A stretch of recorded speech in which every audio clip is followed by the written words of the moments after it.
This evening, we are looking forward to two very interesting events. The first is a presentation by Sri Halley Goswami on the Durga Mahasnana, a painting which he has created based on the ritualistic abhisheka which is done on the Durga Pratima during the Durgotsava. In the last 2 days, we saw various different facets of Sri Halley Goswami ji, who has come all the way from Calcutta, the region, the province of India which gave birth to Vande Mataram. It's from the same place that Halley ji originates. Day before yesterday, we saw his dimension as a creative artist. Yesterday, we saw it through his presentation where he showed the evolution of art of Bengal from the Sindhu Saraswati period to the modern day.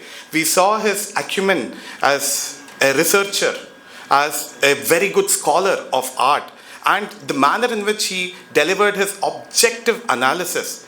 See, it's very easy to get carried away, and it's easy to put a simple umbrella term saying that everything is good, everything is beautiful. Yes, things are beautiful. However, there are objective parameters of aesthetics to assess what constitutes better, richer, timeless art and what is less of artistry, what is just skill-based, what is originality, and what kind of art is just going around as a cottage industry lacking originality. So there are objective parameters for that, and Sri Halley Goswami is very well equipped with that. So while on the first day we saw his prowess as a creative artist, yesterday we saw his erudition, today we are going to witness Halley ji as an upasaka. The Durga Mahasnana, the painting that he is going to describe here, is based on the ritual that he performs at his household level as well. Both at his household and at the community level, the manner in which the Durga Abhisheka takes place. So that is going to be the first presentation. What's also very important and interesting to note is that Dr. Ganesh has said this on multiple occasions and has written about it as well.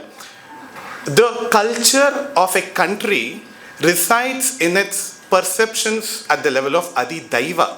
Adidaiva is what is connected to our emotions, to our beliefs, to our faith, etc. See, Adibhuta, the material world, is very rustic, or it's very crude, and it's all driven by raga and dvesha, wishes, desires, and attachments and detachments, etc. So that is at the Adibhuta level. It's largely for physical kind of pleasures, material pleasures. Adhyatma, the supreme transcendental level, is for the individual to pursue, Uddharet Atmanatmanam, as it is said. It's at the level of Adidaiva that all different forms of art, all different forms of rituals, whether be it vratas, parvas or utsavas, all of them originate at the level of Adidaiva. And Sri Halley Goswami is not just a theoretician, is not just an artist, but also a practicing Hindu. All of these make a complete artist and a complete scholar. It's a great honor that he is with us today. On behalf of all the three organizing foundations, the Indian Institute of World Culture, the Mythic Society, and the Param Foundation, I extend a very warm welcome to Sri Halley Goswami. With us in the audience today, like every day, we have Śatāvadhānī Dr R, Ganesh, Dr. Manoj Kundanna, Dr. Arathi VB, and many other senior scholars and artists who have joined together here. Following that presentation, we'll have a short round of question and answers. And following that will be a very important panel discussion which would involve Halley ji, Dr. Arathi VB, and Sandeep Balakrishna, who is going to join us soon. It's about the importance of the Gaudīya-vaişņava parampara, the Shakti worship, and the Ramakrishna mission, which has held together the Sanatanic roots in the Bengal region, even when there were atrocities on the land, on the culture, etc. So we are going to have a panel discussion following the presentation.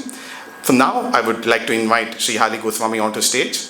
Very good evening, everybody. Once again, we are back.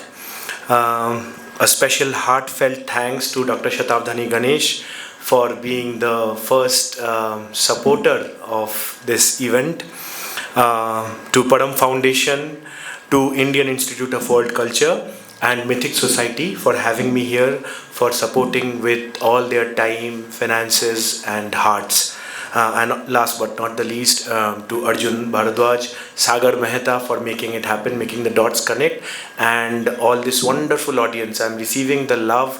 I am sometimes tempted to wonder, that if I'll receive the same love in my own hometown or not.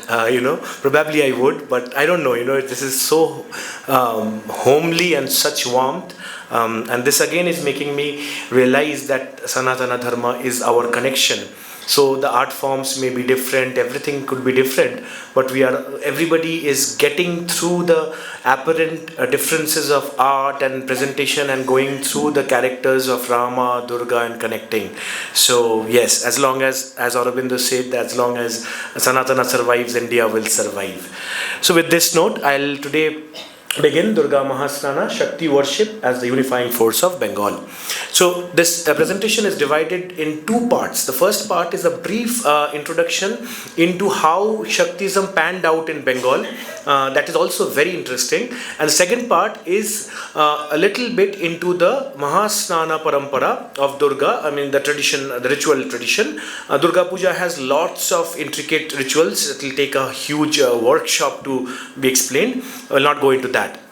So this is again, it's an unbroken tradition of Mother Goddess figurines in India and Bengal. The one to the extreme left you see from Indus Valley, the Mother God, what is dubbed as Mother Goddess figurines, very crude terracotta figures. Then you have Mathura, 2nd century BCE, and then you have Bengal Medinipur district, 2nd century BCE. So you see they almost kind of look the same. So Harappa civilization, the Indus Saraswati, and you can see a thread of continuity. Next slide, please. This is again the winged goddess from Chandraketugarh, 2nd century BCE, terracotta plaque. We'll go to the next one. This is again a figure from Chandraketugarh. So now historians have suggested that this is a sort of proto-Durga, because all these things you see in her hair is actually weapons. It was somebody has said she's a Yakshi, and it was only Arjun Bharadwaj who suggested that she could be Shri Yakshi, seen in some of the stupas, ancient, most oldest stupas. So we don't really know, but definitely she's a goddess. Next one. You see the same goddess from Chandraketugarh site, terracotta, 2nd century, and you see the same goddess from Kaushambi, Uttar Pradesh, from the same time period, where the weapons, because it's a metal casting, it is more well pronounced. So there has been suggestions that these weapons are the ones which later evolved into the 10 arms of the goddess. So, which is, at least in terms of visual possibilities, I see a very strong possibility. The next one. This is again a goddess. You see very intricate, heavy jewelries. And this Mahishasuramardini from 5th century in Mahasthangarh, Bangladesh, is the first Mahishasuramardini to be discovered in terracotta from the region of Bengal. But there has been other discoveries as well. The next one. See, this Mahishasuramardini was discovered in Calcutta, and if you, those of who are well acquainted with the iconography, it is at par with the earliest Mahishasuramardini figurines. Very Shunga effect. You have the multiplicity of armlets and bangles. But unfortunately, if we go to the next one, this is the one that we just saw to the right. This has been dubbed as from 8th century by the scholars due to some unknown reason, whereas when you find the similar Mahishasuramardini from Kushana and Shunga period, both from roughly around those time, those are being classified as the earliest Mahishasuramardini, but stylistically a same Mahishasuramardini discovered from Bengal is being hailed as 8th century, which is quite late. So there seems to be either some sort of genuine error by the authorities or some intentional distortions to fit the narrative with the established narrative. Like, since you already have a 5th century piece, which I showed earlier, you cannot go any further, because it's very similar to dating the Vedas. If 1500 BC is the date, it has to remain 1500 BC. It cannot go any further. So those of you who are acquainted with these kind of historical dates will understand instantly what I am saying. So we don't know. Anyways, next one. This is a terracotta seal of Durga from Nalanda University. You have the lion, you have the goddess with a khadaga, a khetaka, and everything. The next, this is a late Gupta Manshamardini from Bihar. Then you have both of these from Pala. So you can see the unbroken continuity of Devi worship. Next one. Then what happens is a goddess enters Buddhism. Now here there is a very interesting proposition by many scholars that when it comes to defining goddess such as Tara or many of them, many scholars suggest that they were originally Buddhist goddess which came down to Hinduism. Now, which I personally, as just an inquisitive person, I fail to understand how can a Buddhist goddess come to Hinduism when Buddha did not talk even about God. He didn't even talk about the Atma. So where there is the concept of God and where from the goddess comes. So the natural deductions to this is goddess must have entered Buddhism from Hinduism or the indigenous roots of India, whatever was existing, and not vice versa. But of course, in the later period, at the last 500 years of our history, there could have been some, there could have been some interchange of ideas. Like, for example, Vivekananda's Hinduism, as they say, is a trickle-down effect from the shores of America. The waves first reach America, get hit on the shores, and then it comes way, so that could be, there is an interchange of ideas happening always, all through the cultures, but to say that it is Buddhist goddess who inspired Hindu goddess is, I think, very erroneous, and that should be reinterpreted. So this is Purneshwari. You see, it is a Hindu goddess. It's interesting because on the extreme right, left of this goddess, you see a tiny figure of Ganesha, and which is again very typical of the Hindu deities. An inscription dates it to the 35th original year of Gaudeshwara Pala installed in Champa, but it also offers the inscription underneath the pedestal. It also offers credits to the Siddhas and Shramanas of Buddhism. So here is a goddess which has a Ganesha, which undisputedly makes it Hindu, but then also it is giving a reverential platform to the Shramanas, Shramana Parampara. So it is actually a missing link of how the goddess cult is entering Buddhism. The next one. These are some of the prominent Buddhist goddesses from the region of Bengal, Bihar, the Pala dynasty. This is Green Tara from Pala 10th century. This is Parna Shavari. Shavaras are a tribal indigenous community of Bengal. So Parna Shavari is one of the deities, and then you have Standing Tara, 9th century. So these are all from Bihar, Bengal region, and you can see how the Shakti worshipping tradition of Bengal, the charm, had actually captivated the imaginations of even the Buddhists. So none could actually escape the beauty of Mother Goddess worship. Next one. This is how the iconography evolved. On the left you have a Chamunda Murti, and you see Chamunda standing on the Preta Vahana. But interestingly, most of the time the Chamunda, you see the Preta or the Shava as a corpse, but this here, he is standing. So basically it is the Chamunda which will later evolve into Kali. Now when I say this, there is a clash of opinions between the religious people and the historians, because we were just having a talk on this today morning, that sometimes these two streams of thought clash. So the religious people are not ready to accept that Chamunda and Kali are same, because Chamunda is emaciated, dry skin and bones, and Kali is Navayavana Sampanna. So they are not ready to accept. But historians look at it from a purely historical academic study. So they say that it is a Chamunda iconography which slowly became a little more luscious and round and plump and developed into Kali. So anyways, but we can see this is a very interesting Chamunda because the Preta on whom she is standing is alive. And this imagery is very interesting because it is found in Assam. The style is of course Pala, because Pala dominated large parts of Assam and Apatil, even times at Varanasi and Kanauj was under Pala domain. So this can be classified as Proto-Tara or Proto-Kali because it has got the elements of Tara, it has got a Kartrika, and it has got a khadaga, it has got a kapala patra, but it does not have the khadva, the pot belly of Tara, which would develop later. So this is one of its kind iconography. This would probably be from 13th century, when the Islamic invasions have already started in Bengal region. So this establishes a line of continuity. And you also find the lolling tongue, which was not really there in Chamunda, much of it, but you start to see that in Kali. Anyways, next one. Then this this Shaktism also started influencing the Vaishnavas. And this is the most unique thing to happen in the region of Bengal, because the Vaishnavas, who are supposed to be worshippers of Vishnu, or at the best Krishna and Rama, they fell prey to the charm of Devi, if I may say so. So the Radha, I mean, if you are wondering, Radha was there from Jayadeva and others, but she was not there as a tattva. She was there as a literary figure. So it was Chaitanya Dharma which kind of raised her to a supreme tattva, with her Sakhis, Ashtasakhi, Lalita, Vishakha, Chanda, all these, and then there are Manjaris.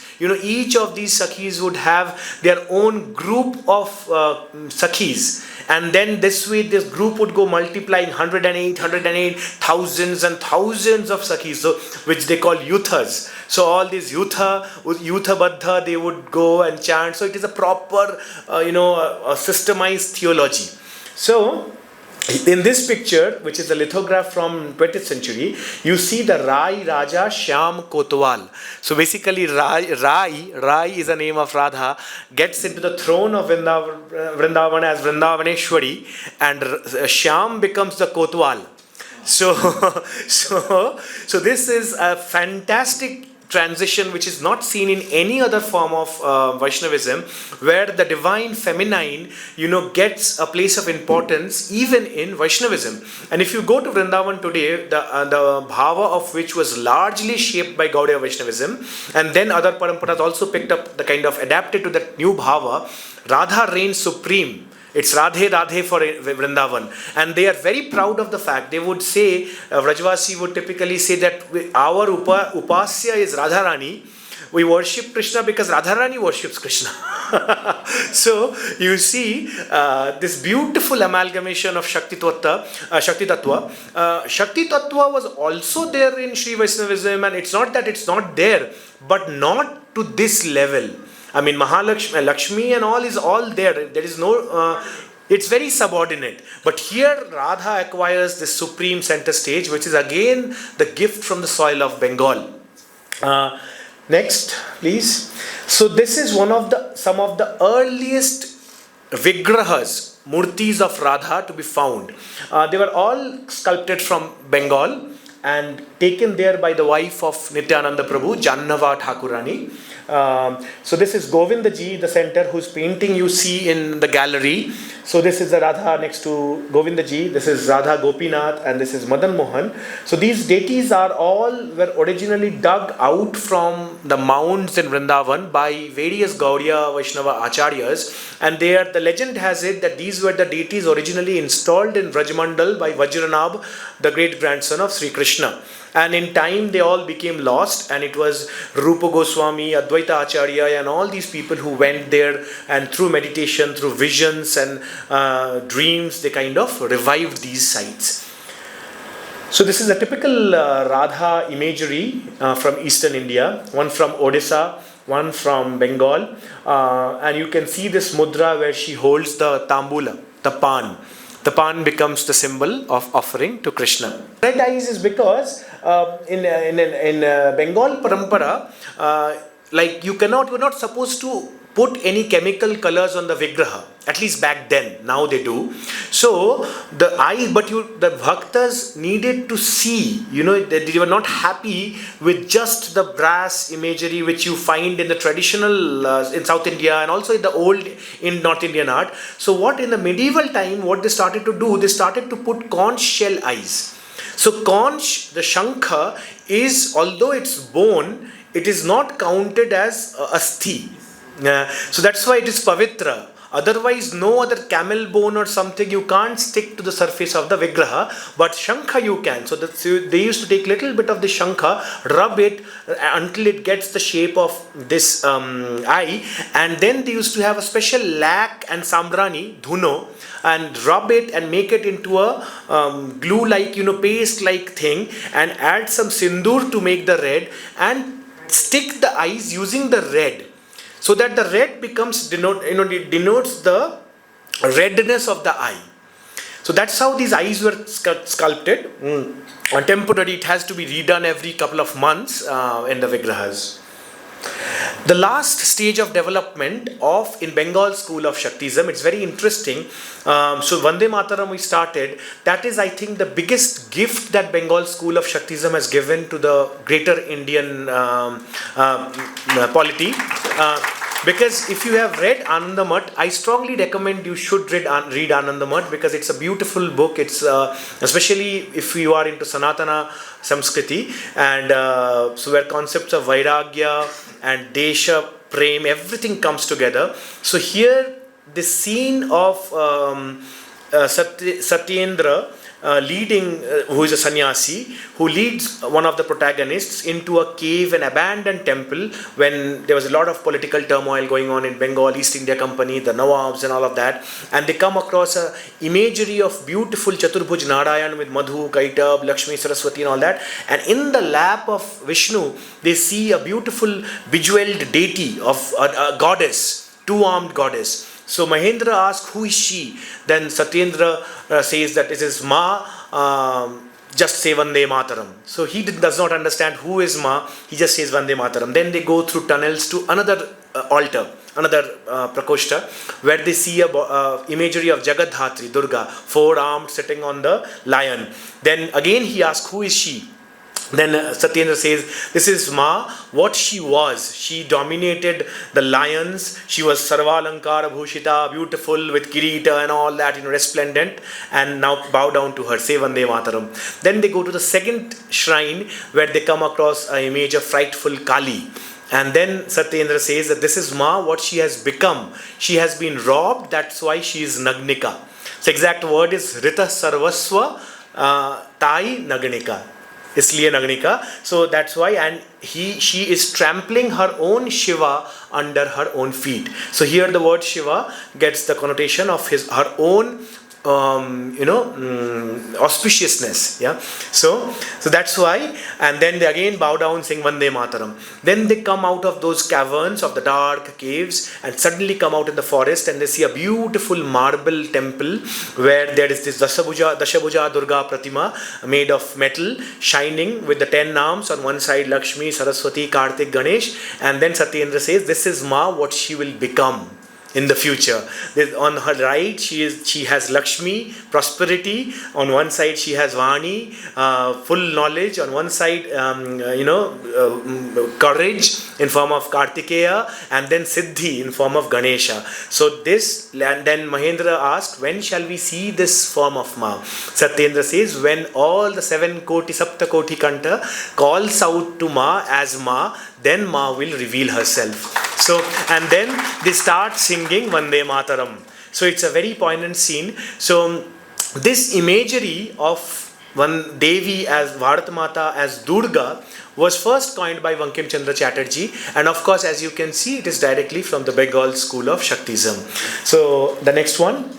This is the first painting of Bharat Mata by Abanindranath Tagore. We also showed this yesterday, which was done in the wash technique, where you take the image and dip it in water and let the extra waters run off. So this was done, and I had also explained yesterday, it has clothes on the one hand, knowledge, books on one another, and Akshamala spirituality, and you have rice on the other hand. So a very simple, yeah.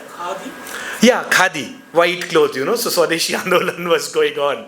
So this is the first imagery of Bharat Mata. The lions had not yet arrived. The later images would have her as with the lions, because that is also a reminiscent of Vande Mataram and Durga's connection. Next one. now that we have a brief introduction to how Shaktism, the divine feminine, panned out in the land of Bengal. So Bengal has seen one thing. It has seen Buddhism, Jainism, Tantra, Chaitanya movement, Vaishnavism. But the one thing that has remained constant is the worship of the divine feminine. So that is the constant factor in the culture of Bengal. So this is Durga Mahasnāna. This is my painting which you have already seen. So I'm not going into too much details. So now according to the Shastras that in the Agamas of Bengal say that Mahapuja need to have these 4 Chatushkarmamayi Shubha. So it has to have Balidana, Snana, Pujana and Homa. So by Snana, it's not just a simple Abhishek, the huge Mahāsnāna, which is basically an adaptation of the Rajyabhishek parampara of ancient India. So Taittiriya Brahmana, is it? Oh, Taittiriya Upanishad. Okay. So it is coming from all of that. So all these elaborate rituals of Rajyabhishek are followed. I mean, as much as possible in these days. So we'll go to the first slide. Next one. This is just an image of my Durga Pratima which I make for my family puja. It's not very big, around 6 feet. So I mean, not big compared to others in Calcutta. Yeah. So she's the one. Next one. This is, if you have seen the image, you have seen the Darpana. They take the Darpana and do the Abhisheka. So, because you cannot bathe the clay image. And also there is one thing before going into the details I would like to point out. The rise in, we have Nibandhas of Puja, Durga Puja Paddhati for almost 1,000 years now. So we have Smartha Raghunandan writing Durgotsav Viveka. We have another, earlier to him, we have Vidyapati of Mithila writing Durga Bhakti Tarangini, which also has a manual on Durga Puja. I mean, when I say Durga Puja, Durgotsava, see, Durga is worshipped by everybody in Indian subcontinent. So when I say Durga Puja in this context, it means that style of Durga Puja, not any Durga Puja. So any puja to Durga is Durga Puja, but Durgotsava in Bengal context is a particular style of worship, which has got its own Nibandhas, own Pramanas from the Puranas. So, and you also find that in Kamarupa and Bhavadeva Bhatta in right time of the Palasena Empire, he also wrote Durga Puja treatises. So, which means it is at least 1,000-year-old tradition and could be maybe even earlier. But the popularity of worshipping Durga in clay pratima we see mainly after the Islamic period. So one possibility that could be is because first you do not have much stone to build pratimas. Second, with the Islamic regime in full swing, the peace of the land is disturbed. So you are under Sharia rule. So basically it is like if you imagining a modern context, it is equivalent of conducting a Durga Puja in Syria under ISIS rule. To give you a parallel. So because, this is, I mean, it might sound like joke, but Syria and Afghanistan is under Sharia rule, right? So this is exactly what was going on back then, except that in Syria there is no Hindus. Here you would have found a lot of Hindus. But the rule was still the Sharia. So, I think the easy way was to erect a clay pratima. You have a beautiful ornate wood and thatched roof mandapa, do the puja and immerse. So that kind of, it's like a Yagyashala of the Vedas. Like you do the Yagya and all traces obliterated. So nobody is going to come chase after you or desecrate your Pratima. So there is a direct, we see a rise in Durga Puja from the Islamic period, and especially a huge rise with the establishment of Calcutta as the economic and political capital of India. With the emergence of Calcutta, many rich people settled in that region. Zamindars and Rajas, even most of them, they had their zamindaris elsewhere, but they stayed in Calcutta. And all the Rajas also had their own homes, including Mysore king. In one of the Rajas actually passed away in Calcutta. We have his cenotaph in very near to my place in one of the Smashanas. It's still there, Vijayanagara style cenotaph, Narayana temple and all that in the Smashana. So anyways, with clay pratima, you cannot give a direct abhisheka. So you take the darpana.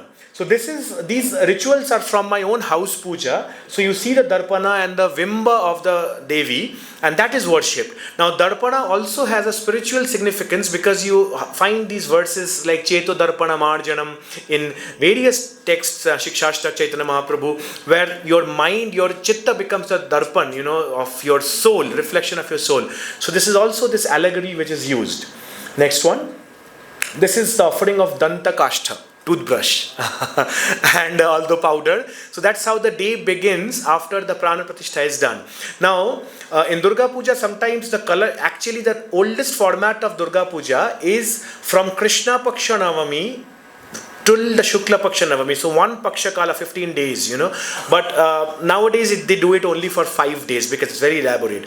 But even if you do it for 15 days, it is mainly a Kalasha Sthapana. The Pratima Puja happens on the last 3 days, Saptami, Ashtami and Navami. The reason is the moment you manifest goddess in anthropomorphic form as a human, the seva will also run as human. Then you have to bathe her, brush her, feed her. But with Kalasha, it can be a minimal worship. It can be just 2 bhogas twice a day. It can be 2 arathis twice a day. It can be kept minimal. But with Pratima, it has to be a Mangala Arati, Nitya Puja. And also remember, there is not one Pratima. There is Durga, Lakshmi, Saraswati, Kartikeya, Ganesha, Shiva, Mahishasura, Simha. Mahishasura is also worshipped because Shivam Sajata, and then Jaya, Vijaya, Navadurga and the whole pantheon. So they all will have to be offered a Shodasha Upachara each. And that is not a Anukalpa Upachara, all Pratyaksha Upachara. So a sari and dhoti for each of them. And a plate of bhoga for each of them. So of course it's a huge responsibility. That's why the main puja in Pratima is kept only for 3 days, because the Durgashtami is Mahashtami and Mahanavami. And the other Saptami is just like a day, 1 day more to make it 3. But the other days are only Kalasha Puja. So the day starts, all the 3 days, with the brushing of the teeth. The next one, then offering of Taila Haridra, like Anulepana. The next one, this is the image during puja in my home, which I make. Then this is how the Upakaranas and the puja is being performed. This is in the front, you can see the Kalasha, and right in the front in the Somasutra plate you have the Darpana.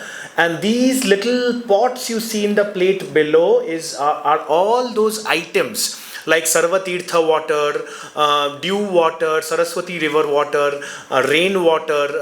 So Nadajala is from male river. Nadijal is Brahmaputra and all that.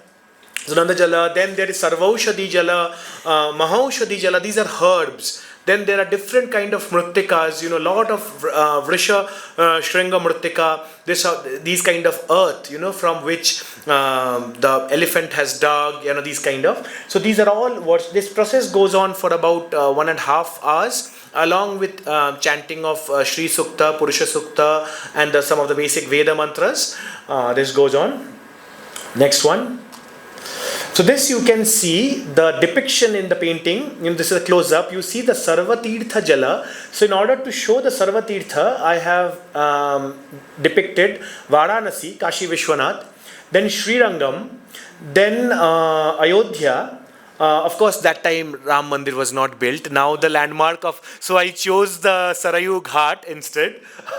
And there was no sign of Ram Mandir also. Even this had not come. The verdict had not come. So see, this is how art also preserves history.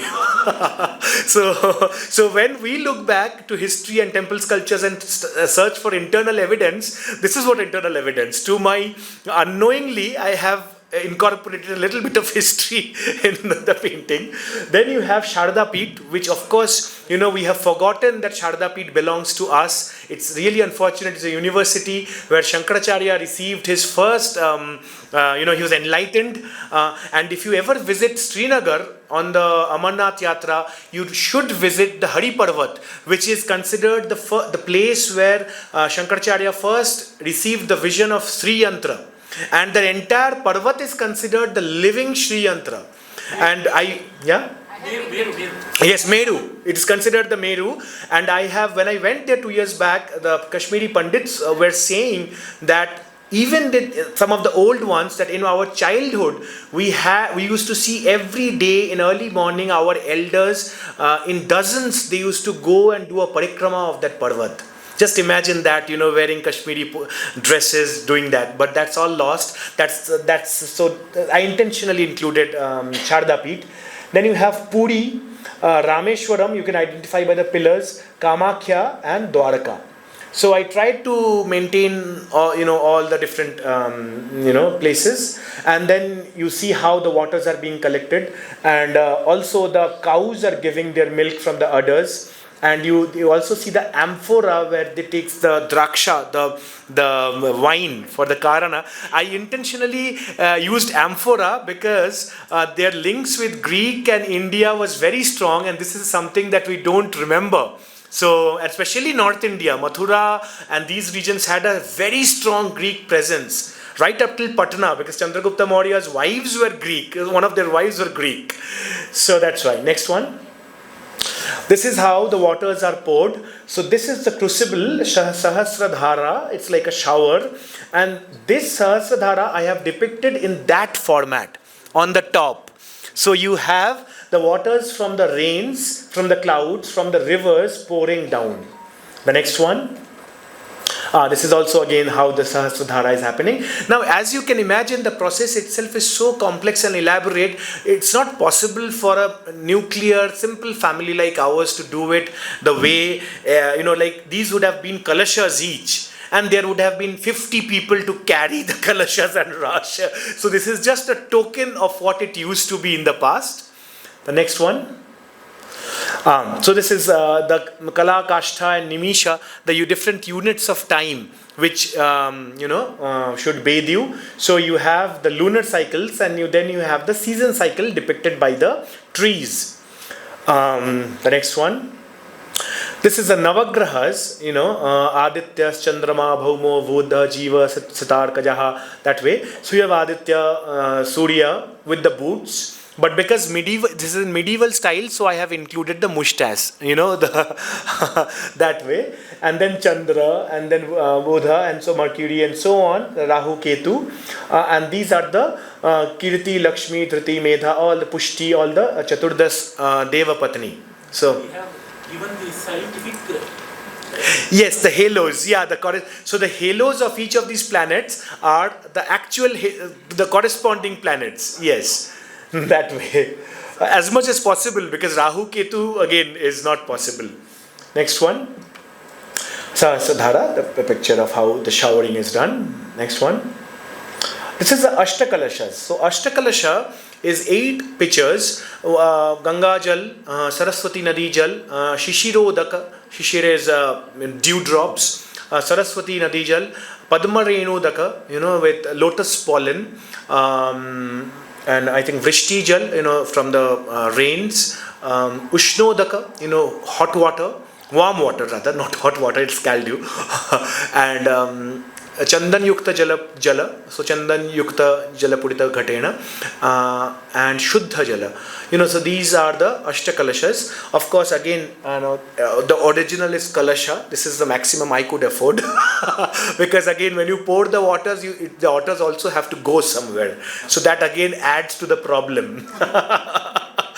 So as you can see, it is not meant for people like us, it's the Raja's puja. So, and each of these Kalasha, it's very beautiful.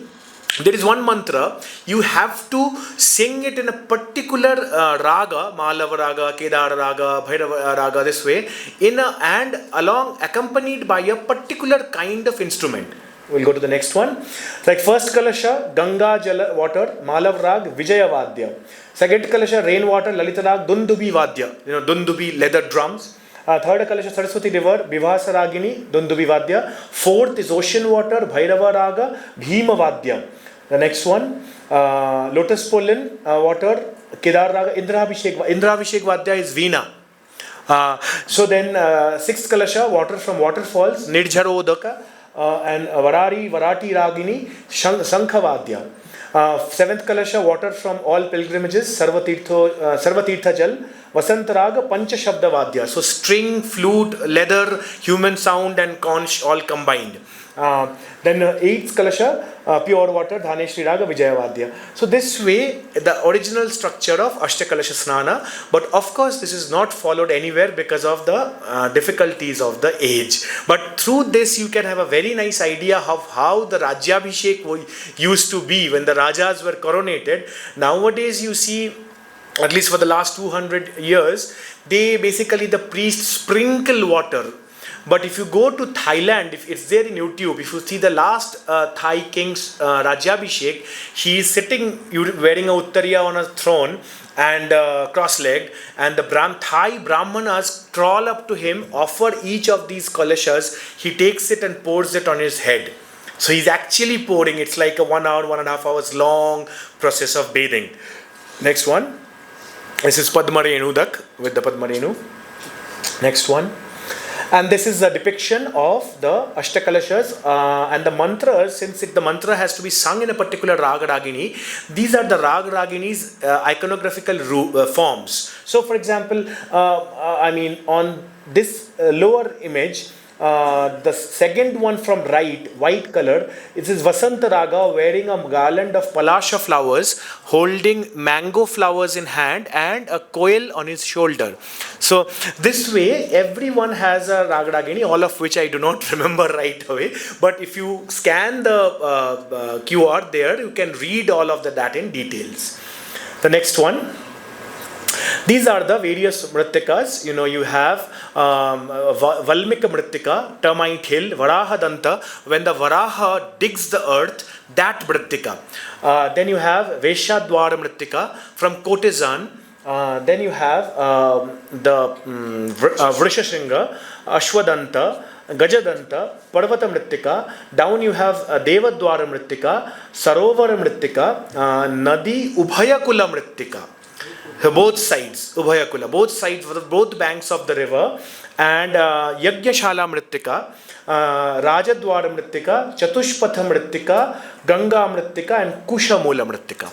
So these are the Mrittikas that have to be collected. So now if you are wondering, there are at least quite a few thousands of Durga Puja, if not a lakh, happening in Bengal. So do they all get this? So we have in the Dashakarma shops, the Puja Samagri shops, we have beautiful velvet boxes with all the labeled things. I think 1,000 rupees. So now the rest is up to your devotion and faith, trust. but those who seriously do puja, the Upasakas and the Ramakrishna Mathas, they gather this from all over India. Now, if you are wondering if it is gathered afresh every year, I do not, I cannot. I keep it for stock for years and decades on end. But I don't know if somebody wants to go every year and collect them. If possible, maybe. Huh? Mritika is sand, is it? Mud. Mritika is mud, clay, earth. So Raja has done Red Fort. I mean, that is because it has to be look like Raja. Now the Hindu Raja grihas were different, but if I do that, like if I do something of Travancore, they will not modern Indians will not understand that it's Rajadwar. They need something with the domes. Like if you don't see the Mysore Palace or the Agra Fort, you don't realize it's Rajadwar. So just to go with the popular sensibilities, I had to do something of that sort. The next one. These are the Navapatrika Snan, just a little, Navapatrika, because in Hinduism, we have different layers of streams of thought merging. So this Navapatrika is a parampara which is unique to the eastern region, Manipur, Assam, Bengal, Mithila. That's it. And a little bit in Cuttack of Odisha due to the Bengal's influence. So Navapatrika is 9 plants: banana, rambha, vilva, jayanti, ashoka, dhanya, rice, that is, and kachwi. Kachwi is colocasia, arum, the one that has big leaves and the roots go under the soil. So these 9 plants are considered representations of Navadurga. and they are, taken from the root, tied together, given a bath, and brought to the Mandapam Saptami. That is considered like the Pravesha, Patri Pravesh we say. It is the Pravesha of Durga in the Mandapa. So it is the most sacred thing in Durga Puja. So there are many temples where only Navapatrika is worshipped. There are also in temples where Durga is consecrated prana pratishtha permanently in a dhatu vigraha, metal vigraha. It is only this Navapatrika which is brought in for Sharan Navaratri and it is immersed later on. So it is the single most important thing, and you can see it comes from prehistoric roots, very well identifiable, representative of Shakambhari as well as Mother Earth together. So Navapatrika Vasini Durga. It's a very important part of Durga Puja. And on the the first day, this you can see the Navapatrika, and after bathing it is given, draped in a sari just like the great mother, and placed beside Durga, and this Navapatrika is taken for bathing in the Ganga. And there is because wherever there is Ganga or Pushkarani, they are taken, given a dip, and then again in the front of the mandapa another elaborate mantra snana is done, and then she is placed. So there are actually two snanas. First is Navapatrika, you take in Brahma Muhurta to the Saptami, to the Pushkarani or Ganga. Then she receives a separate snana. Then she enters the mandapa, and then again there is one more snana for the Devi. So together around 3 to 3.5 hours of Saptami morning is gone. Then begins the puja. So the 3 days, the puja lasts almost 6 to 7 hours each day. So if you are beginning on 6 o'clock in the morning after Suryodaya, you will stop at 12 or 1 o'clock. So it's a very elaborate puja because there is Shodasha Upachara, there is Homa, Balidana, this, that goes on. The next one, this is just a scene from the Arathi. I think this is the last slide. Next one. This is Mahapuja Lakshana, which I was saying. Pujanam, Sanapana, Validana, Homa. This is this from Balidana. You see the white goat and the Khadaga, which has just cut it. The moment has been captured beautifully by my friend. Next one. This is the Homa, and then finally the puja finishes with Homa on Navami, and there is Dakshinanta. You give the Dakshina to the Devi, then to the Brahmanas, and there used to be traditionally 4 or 5 Archakas for one Durga Puja. So there is one Purohita, there is one Tantra Dharaka. Tantra Dharaka is the one who will just look into the texts so that you don't miss, because it is so complex. Then there is one Acharya who will just look into the times. And then there are Japakari, one who will just do Japa, and then there is Chandi Pathaka who will chant Durga Saptashati, and also a few other Brahmanas to hand over the items. So nowadays, of course, it has simplified and it has come down to just 2, the Purohita and the Tantra Dharaka. So with the Homa on Navami, Durga Puja officially finishes on the last day. Dashami is just the day when the prana is brought back from Devi into your heart. So there is this Samhara Mudra. You take a flower which has been offered from the Kalasha and smell that flower, and through first you imagine all the Avarana Devatas, all the other gods merging into Durga, and then as you take the flower and you take it like this and you smell it, you imagine through that smell the prana of Durga re-entering back into your heart.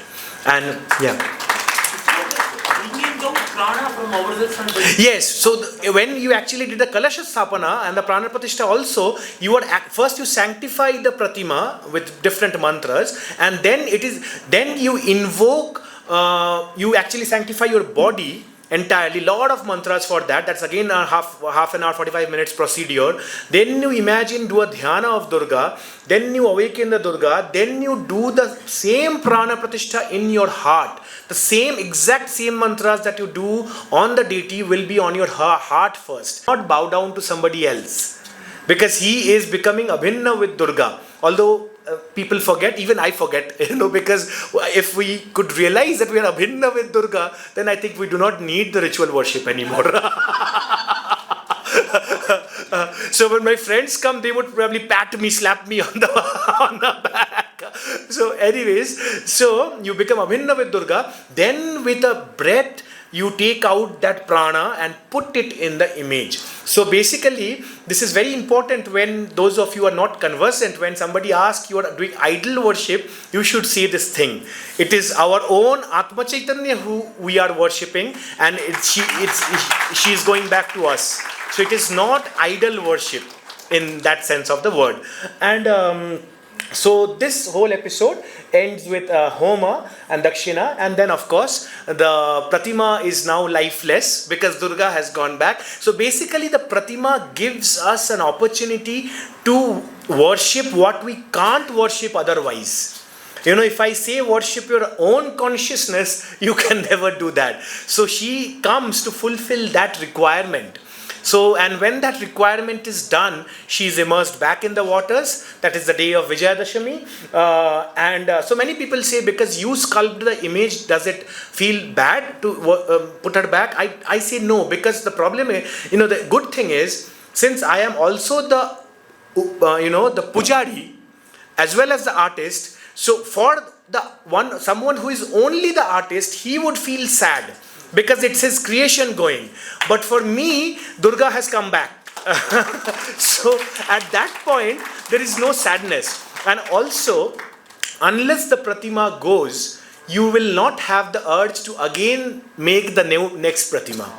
So the whole corpus of Agamani songs where Menaka cries to Giriraj Himalaya that please bring my daughter, it's been 1 year. So these are all fruitless. This becomes meaningless if you have a permanent Pratima, in Bengal context at least. So she has to go so that Durga Puja can survive. Durga Puja has no meaning if the Pratima stays. So, and there are so beautiful rituals. The ladies of the house take 2 pan leaves and wipe her cheeks. So it is the Devi is crying because she is leaving her maternal home back to the Sasural. So that's why it's not just and I remember it's a living tradition. When we were little kids in the community pujas, there was, the little kids of my age, they used to come from Navami night, this used to start. Navami night, look, Ma is crying. And so little kids were like, is she crying? Of course, she's varnished up. So halogen would make the, the cheeks glisten, of course. But still, all Bengalis would find some sort of, change in the mood of Ma. Now, I will not say it's false. It's up to the devotee's interpretation. But this has been a constant topic of deliberation that Ma is crying from Navami night because she will leave. So this is the beauty of Shakti worship in Bengal, where we all have seen the beauty of Krishna worship, of Rama worship, because this is, they are already humanified and so much of bhakti tales. But Devi, being Devi that she is, I think no other culture has dragged her down, literally. There are so many Nindastutis in Bengali songs abusing her, and that too not Durga, Kali. So, Kalika Purana says. Yes. Ritually abuse in songs? Yes, we have Shavarotsava and Durga Puja also. It's stopped due to the British influence. There is this on Navami, you have to do Shavarotsava to please Devi. And it is said, what is Shavarotsava? It's the Utsava of the Shavara tribe. So you can see how the tribal, so when people try to divide our polity by saying that Brahminical and tribal, it is not so simple. So Shavarotsava is a must in Durga Puja according to the Nibandhas. You have to do, and what you have to do, you have to sing songs of Bhagalinga Vachaka Shabda. Bhagalinga is which mentions, yoni and the lingam, obscene. You have to do that. That will give preeti to Bhagavati. This is a must. And you have to hurl clay on each other. So there are records of Maharaja Krishna Chandra of Nadia maintaining records of these songs in folk language, and with dhol and cymbals, they used to go around and drenched in clay, hurling clay at each other and doing Shavarotsava on Navami. In fact, this is also there on Dashami rituals. The Nibandhas very clearly say you have to lift up the deity take her to Shrota Jalau, where there is jal with, flowing water, not stagnant water, on nauka, on boat, and then you have to immerse her. And in the way, you should take the prostitutes and everybody celebrating. And there you have to do obscene song and dance so that Bhagavati is pleased. So these are, you can see, prehistoric rituals, because all throughout the world we see use of abuses to ward off evil spirits. If you go to Bhutan, you will find every door has a phallus painted in a Thangka style to ward off the evil eye.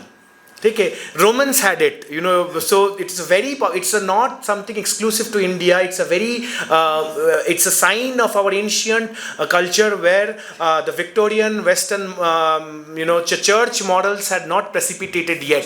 So we are the first sin, the original sin has not yet come in. So you have that. And I'll end with this, that on the Belur Math, which is in Bengal, the headquarters of Ramakrishna mission, founded by Swami Vivekananda, the Durga Puja happened. Swamiji had a vision that Durga is walking down Ganga and entering Belur Math. So it was just 2 weeks ahead of Durga Puja, and Swamiji said that I want to do a Durga Puja.